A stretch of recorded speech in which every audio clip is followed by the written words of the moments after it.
یو مشوره ولا ورکوي که حالات نه ټیک کېږي تاسو ورته چې مستفي شي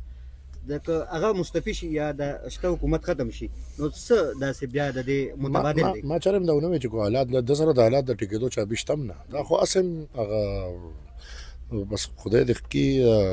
پښتو متل دي سخت دي خو دی باندې بیا بدې لګي خدا د خر د تندې د معراج شپه ده چې راغله ده هغه چې خپل اختیار پسې جاړي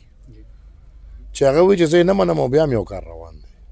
نو ما بیا دا وی چې په دې کورسه کې ونور څه نشته خدای زما په سوچ خدای اختیار دی نو چې ست دغه کورسه باندې ناسو ته د ټول قام د سپینو د تورو نن اختیارمند دی یا په سما یا پروانه او ته چې زما د قام خلاف یو خبره روانه ده او زه نه منم خو بیا هم نو دا خو زمون تک نشو نو لہذا بیا زما په سوچ دا خبره ده چې بیا د دی وی چې به زه نشم زمان نه چلیږي او زه بیا دا خبره کوم چې داغه مقصد هم دا نه دی کو د دې کورسې نه غوي چې زما مقصد دا دی چې زه به سړی را خلاص کوم الله د خیر کی دا سړی در خلاصې دونه دي تاسو ذهن کې څه متبادل دغه شته یا د صوبې لپاره حالات زما ذهن کې متبادل نه بلکې زما په ذهن کې واحد یو لار شته چې د عوامو ته دی پریدي فیصله د عوامو په خوخه وشي په تلسم عیني ترمیم د منون عمل وشي طاقت اختیار دی لاندې سطح ته راشي ضلعو کې او تحصیلونو کې د اختیار راشي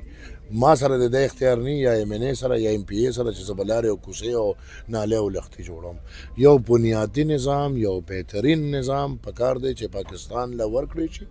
او سره د اختیار او سره د وسایلو او پارلمان د پکار دی چې تش عین سازه پورې محدود شي نو ان شاء الله کې دي شي بیا دا دونه لوی مسلې دي چې د دې دانشته چې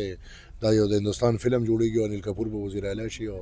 په 2 ورځو کې به غټ اپریټر ځان سره ګرځي او ډز مسلې به حل شي من قومي انټیګریټ ډېر مسلې منګي قومي انټیګریټ شوی دي هغه سرکاري مسلې نه دي هغه بیا قومي مسلې دي خو په دې ډېر کار پکار دی ډېر وخت پکار دی خو کوچره من په خپل اختیار شو او په خپل خپو شو لہذا نعم البدل یو لار من نه لرو بلکې واحد لار چې کم تاریخي طور د بادشاہ خان بابا لار ده او هغه دا چې طاقت د عوامو طاقت پکار دی د عوامو اختیار پکار دی عوام الف راولي ب راولي جیم راولي دال راولي خر راولي څوک راولي دا د عوامو خوښه ده او انتقام هم ورسره عوام کوي